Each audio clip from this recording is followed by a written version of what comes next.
Let's get more now about Oleg Sentsov and his imprisonment in Russia. From Ukraine's capital, Kiev, I'm joined by correspondent David Stern, and from Moscow by DW's Yuri Reshetto. Good morning to both of you. Yuri, if we could start with you, what about Sentsov's health?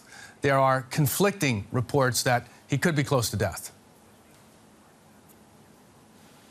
Well, the last time Oleg Sentsov's lawyer Dmitry Dindze met him was on Tuesday this week.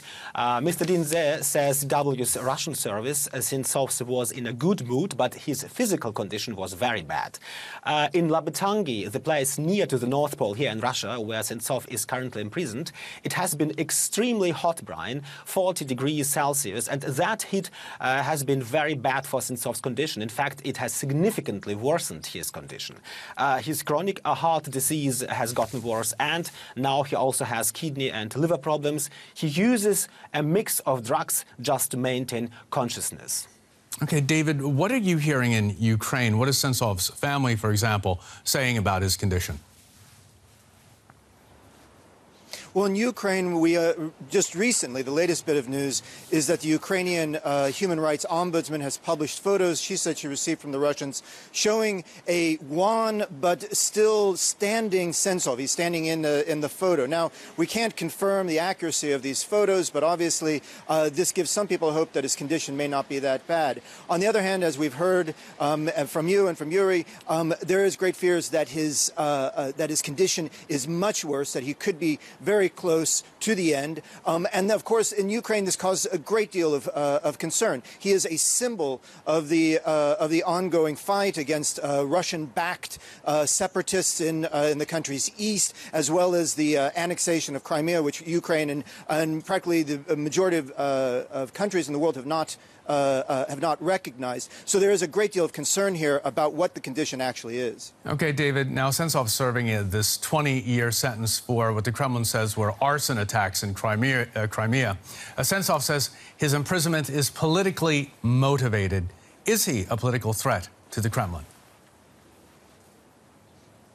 Well, it's difficult to say. I mean, it's obvious the Kremlin views it that way, but the view here in Kiev is no, that he poses absolutely no threat. He's a Crimean who kept his Ukrainian citizenship. As I said, he's been a very outspoken critic of the annexation. What he seems to be is one of many people who the Kremlin feel is a threat. Sentsov's hunger strike is to try to force the Russians to release him and 64 other people who, he says, and the Ukrainians say, have been jailed simply for objecting to Russia's actions in Ukraine. Okay, Yuri, back to you in Moscow. There's been a lot of high-profile support for Sentsov's cause. French President Macron, as we've been reporting today, will be talking with him. Celebrities like Johnny Depp, Stephen King, the writer. Will international pressure have any bearing in this case? Well, look, for the Kremlin, the Sentsov case is absolutely clear. He is treated here as a serious criminal in Russia. President Vladimir Putin has repeatedly stressed in the past that he believed in the independence of Russian courts and in the rule of law in Russia. And as president, he was unable to do anything if someone was guilty of a crime. In Russia, there are a lot of petitions asking for a pardon that are not considered at all or are left without any decision. Less than 1% of petitions are actually considered.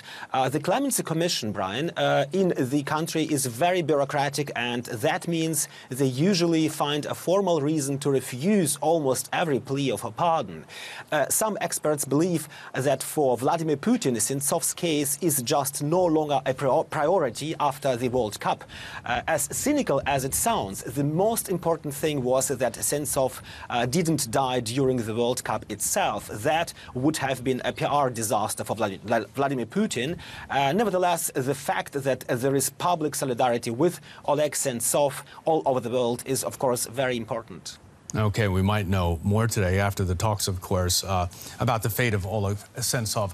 Yuri Reshetto in Moscow, thanks so very much. David Stern in Kiev, thanks to you as well.